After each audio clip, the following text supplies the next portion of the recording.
Here's your hip flexor, PAILs and rails, kneeling from the floor. So I'm working on this one. So I want to extend, like press my glute forward as far as I can. So that's as far as I can go from here. Then I'm going to, after I relax and stretch into it a little bit, I'm going to press that knee down and forward. So it's like I'm doing this action, but I'm not actually going to move. I'm just going to press just enough to feel that these muscles are engaged. Doing that for like 5 or 10 seconds and then relax that and see if I can sink in a little bit further. And if I did, then I go again. So I press for 5 to 10 seconds and then sink in, press and sink in. If this is just not possible, not working for you, the more passive version could be like this, laying on your back.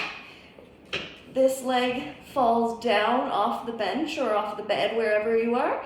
And I'm going to squeeze my butt so that my hip presses up as far as I can, trying to flatten out here.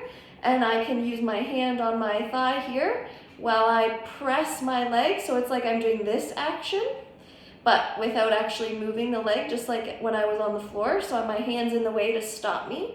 I still feel these muscles activate. And then I relax that press and squeeze my butt again to try and press up here. The idea is that we're going as far into this position as possible to flatten out or to stretch through here.